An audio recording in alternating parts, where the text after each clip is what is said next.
Olha, nós vamos trazer agora uma reflexão a respeito dos números da Covid-19, uma avaliação desses dados. Eu vou convidar aqui a Cláudia Brandão, porque nós vamos trazer não só os dados que foram registrados nas últimas 24 horas, mas uma avaliação daquilo que tem se registrado ao longo dos dias. Cláudia, boa tarde para você, seja bem-vinda, Cláudia. Boa tarde, Joelson, boa tarde para quem está nos acompanhando de casa. Vamos mergulhar nesses números para entender melhor como a pandemia está se desenrolando aqui no estado do Piauí, né? É verdade, Cláudia. Aproveitar também e falar também das pesquisas, né, que têm avançado no sentido de se encontrar vacinas para a Covid-19. Mas por falar em vacina, Joelson, vamos começar logo com uma boa notícia para trazer um pouquinho de esperança para as pessoas, pois não, né? Cláudia. Tão bom quando a gente pode trazer boas notícias para os nossos telespectadores. Vamos lá. O Ministério da Saúde está encaminhando uma medida provisória com um acréscimo financeiro para garantir, já que o Brasil possa comprar 100 milhões de doses da vacina de Oxford. É uma coisa em torno de 1 bilhão e 900 milhões de reais. 1 bilhão e 900 milhões de doses. Vamos ver. Mas tudo em nome da nossa saúde, né? Então, seriam 100 milhões de doses. É aquela vacina que vai ser desenvolvida em parceria com a AstraZeneca, né? E a Biomanguinhos vai estar junto na produção dessa vacina, porque deve haver uma transferência de tecnologia. 100 milhões já dá para imunizar boa parte, né? Um pouco menos da metade dos brasileiros, mas é uma quantidade enorme de pessoas, né? Vamos torcer para que chegue Tirando logo. os que já estão imunizados, espera-se, porque já contraíram a doença, já dá um bom número, É um bom número, é sim, Cláudia. Vamos olhar então para os números da Covid-19 aqui no estado do Piauí. Primeiro, os números que foram acumulados ao longo desses dias.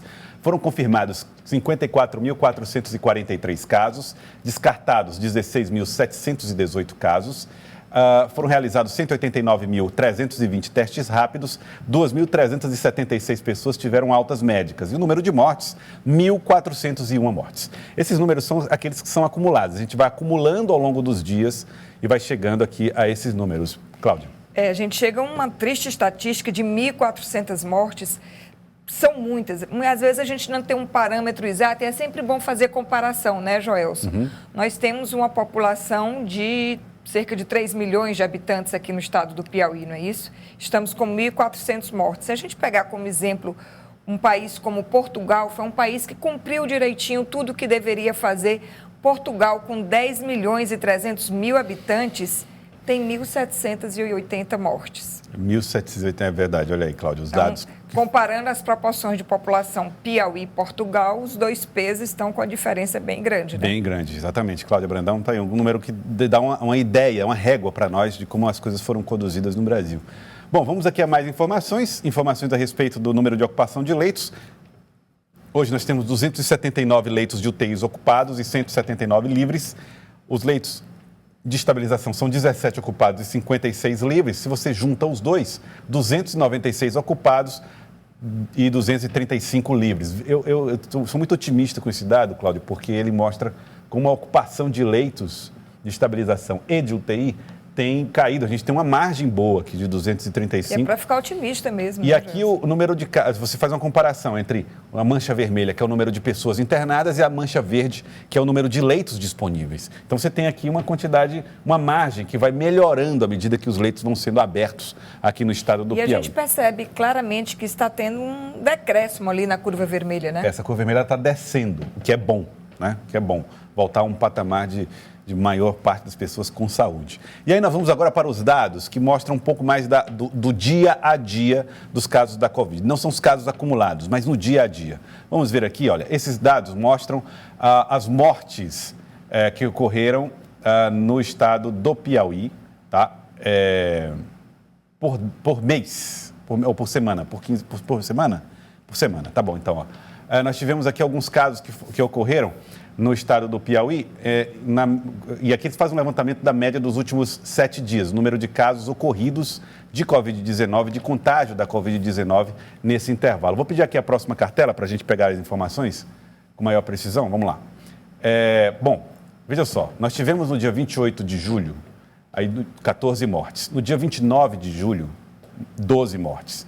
No dia 30 de julho, 25 mortes. Aí já deu um salto significativo, né? Mais do dobro. Vamos botar a tela, não sei se é na tela, isso aí. 31 de julho, 25 mortes. No dia 1º de agosto, 15 mortes registradas. No dia 2 de agosto, foram 16 mortes. No dia 3 de agosto, 16 mortes também. Então, nós tivemos aqui, no mês de agosto, e aqui nós estamos com uma média de 18 mortes. Nós tivemos aqui no mês de agosto um comportamento gráfico que indica que tivemos um pico ali pelo dia 30 e dia 31 de julho. Né? Como foi previsto pelo modelo matemático, aliás, né? Coincidiu justamente que seria no final de julho. E agora a gente já vê um período de estabilidade, né?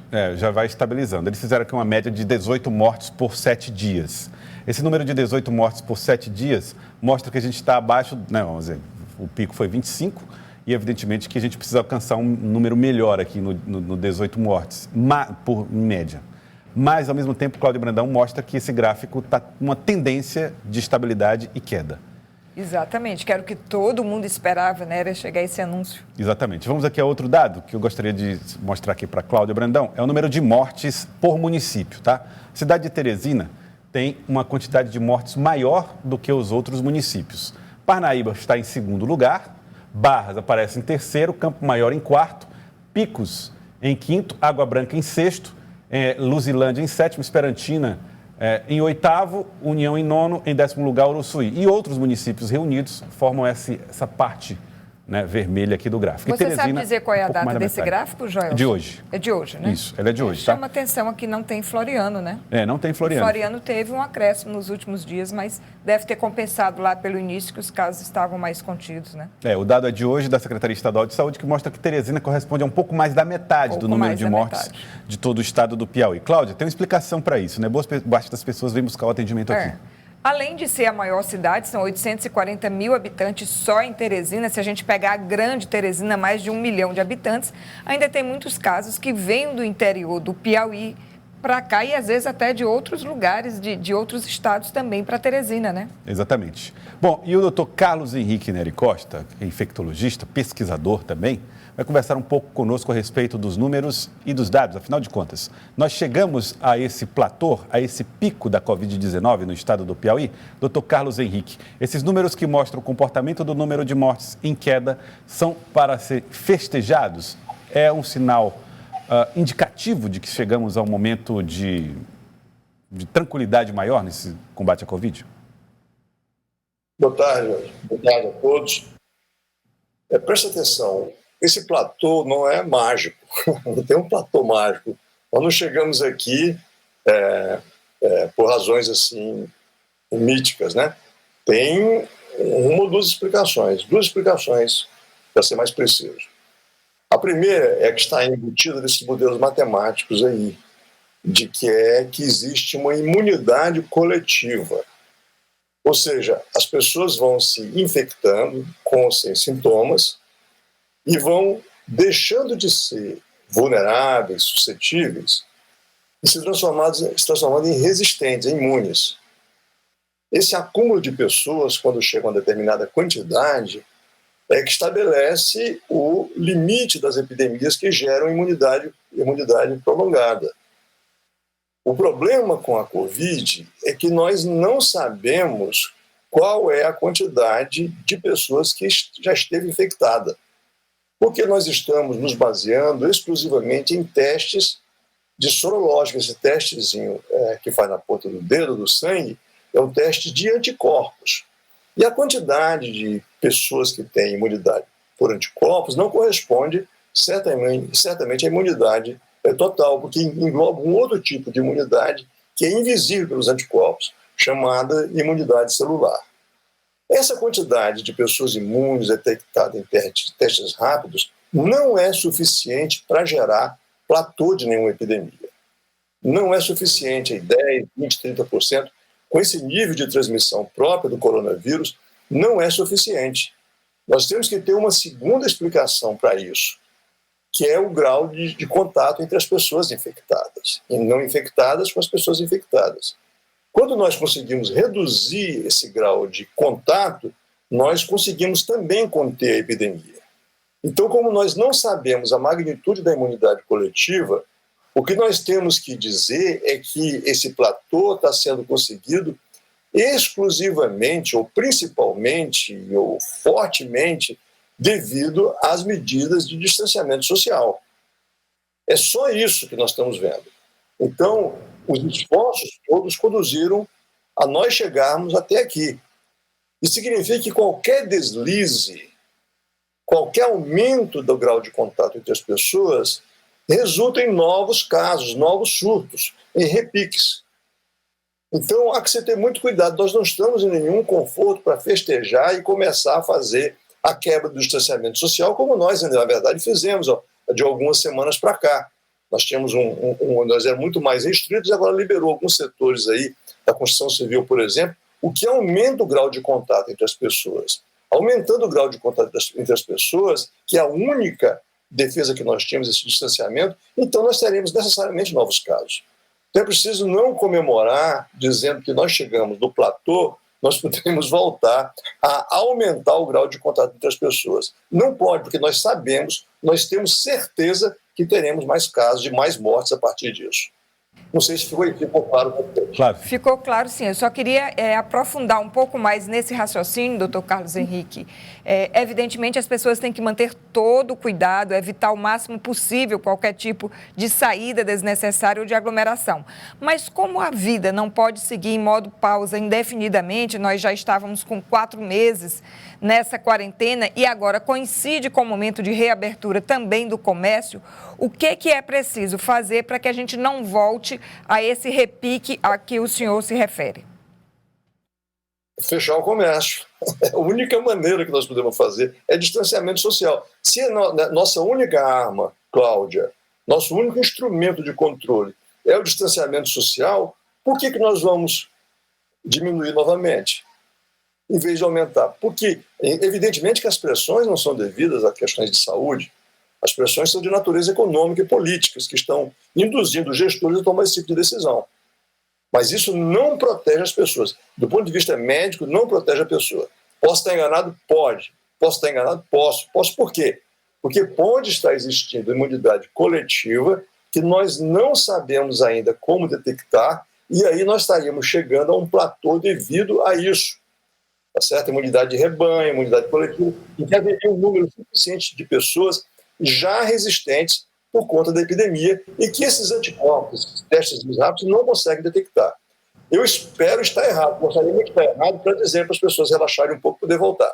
Mas não existem elementos, nesse momento, na ciência, que assegurem que as pessoas possam retornar. O único instrumento que nós temos é o distanciamento social. E relaxar com isso significa mais casos e mais mortes. Doutor Carlos Henrique, agora, e quanto ao uso de equipamentos de proteção individual, face shield, máscaras de proteção de respiração, álcool em gel, distanciamento de 1,5 metro, obedecer esse tipo de regra no funcionamento, na volta das atividades, não é o suficiente para garantir que as pessoas estejam seguras? Não, não é suficiente. Não é suficiente. Isso ajuda bastante. Nós sabemos que as máscaras são porosas, se uma pessoa estiver contaminada e tossir, elas podem atravessar a máscara protege mais a pessoa que tem infecção para não transmitir. É o principal efeito dessa máscara habitual que nós utilizamos. Então, ajuda bastante, é muito importante que todo mundo continue fazendo isso. Os hospitais, alguns setores essenciais estão funcionando, mas a taxa de transmissão nesses ambientes é muito mais alta do que naqueles que estão fechados, obviamente, porque as pessoas não estão interagindo entre si, não estão passando a mão no nariz, na saliva, colocando sobre superfície, tudo isso é involuntário, passando a mão no rosto a partir de entrar em contato com a superfície dessa. Ajuda muito, é imperativo, mas não dispensa aquilo que tem sido a única arma utilizada aqui no Brasil no controle da infecção, que é o distanciamento social. E quais seriam as outras armas que a gente poderia usar para seguir modelos de alguns países que foram bem-sucedidos, fazendo o distanciamento no primeiro momento e agora, aos poucos, reabrindo, inclusive, cafés e bares, como a gente tem visto na Europa? A primeira coisa, o que nós não fazemos aqui, nunca fizemos, é o rastreamento de contactantes. Isso está zerado, é uma coisa que deveria ter sido feita, tem vários instrumentos para fazer isso, inclusive instrumentos digitais por celular, que poderíamos ter feito no início. Depois que está a transmissão muito intensa, é bem mais complexo se fazer isso, embora não seja proibitivo. É preciso dizer, então, com esses dois instrumentos de higienização pessoal, de distanciamento social e de rastreamento, são os principais instrumentos que alguns países conseguiram para fazer. Agora, quando eles voltaram, nenhum país voltou com a transmissão como está no Brasil. Nenhum voltou num platô no auge. O platô é o auge da epidemia.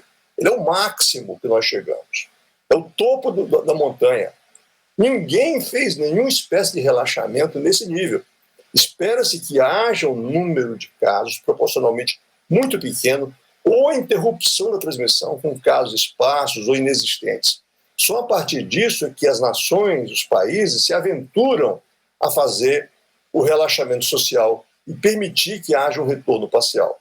E esse retorno, quando ele ocorre, ele é feito de forma extremamente vigil, atenta, seguindo-se todos os casos novos, com acompanhamento rigoroso, recuos estratégicos de distanciamento social.